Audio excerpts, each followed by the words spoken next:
The Global X Nasdaq Covered Call ETF, ticker QYLD, is hugely popular with investors, and for good reason.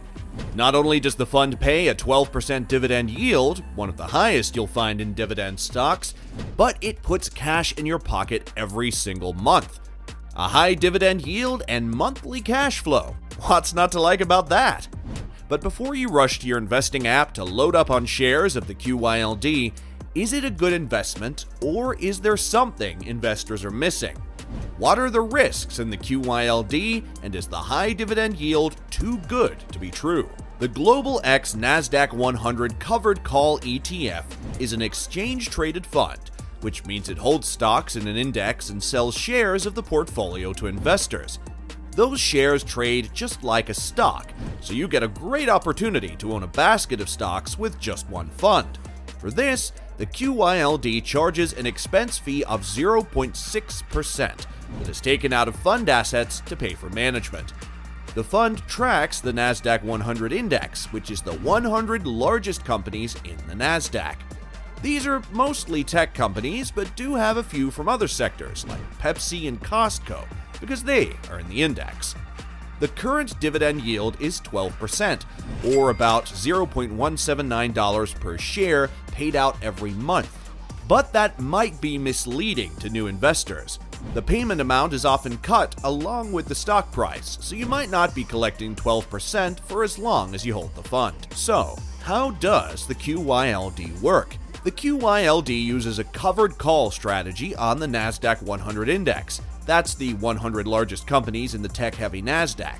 So what it's doing here is it's buying the 100 stocks in this index, mostly large technology companies, and then it's selling call options against them. Call options give an investor the right to buy a stock at a certain price up to a set date, and for that right, they pay the other investor a premium up front.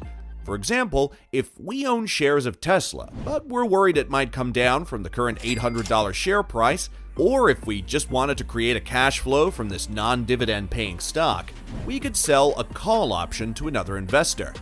There are a few things that are important there to help you understand the strategy and where the risks are, and why the fund might underperform others. First, the fund is selling calls against about 2% of its stocks each month, just enough to produce the cash needed to pay out that 12% annualized dividend yield. The cost of selling those calls every month is going to be a drag on the performance, though it's fairly small. Also though, just using that covered call strategy means if the stocks in the Nasdaq jump higher in one month, the fund is going to miss out on some of that because it's sold another investor the right to buy those shares for cheaper. That's why you saw the QYLD underperform the Nasdaq tech stocks by so much over the last 5 years. Another weakness, though, is that because the QYLD is a fund of over 100 stocks, it loses the opportunity to run higher if any of those stocks does really well. The non-tech stocks like Constellation Energy and Ross Discount Stores tends to slow the growth in the returns versus growth stocks. Investors get dollar signs in their eyes when they see a 12% dividend yield, but don't realize the risks in the QYLD until too late.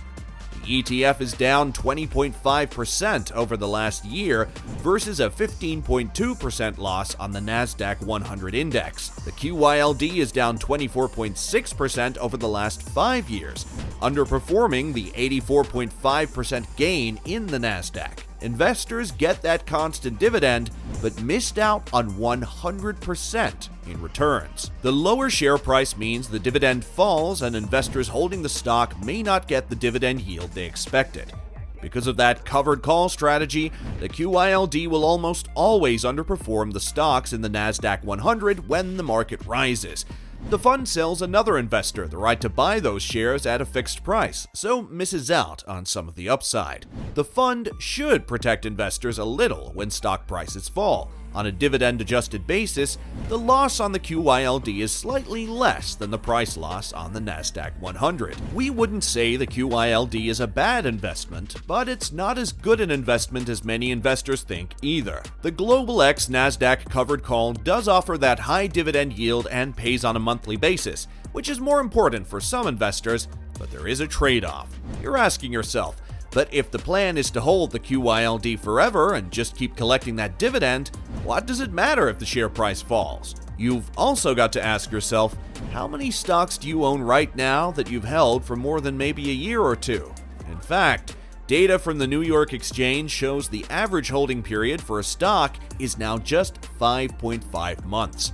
Even if you truly intend to hold the QYLD forever and resist the urge to sell, a lot of life happens in 30 or 40 years. Expenses come up, and even that 12% annual dividend isn't going to be enough for most people to live on in retirement. Even on a $100,000 portfolio, that 12% dividend yield is only $1,000 a month. You're going to need to sell the shares, and when you do, it's gonna suck if you have to sell them for less than you paid. So unless you are confident that you can hold the QYLD forever and never sell, then you're going to be booking a much lower return than expected, because loss on the stock price will eat into what you collected in dividends.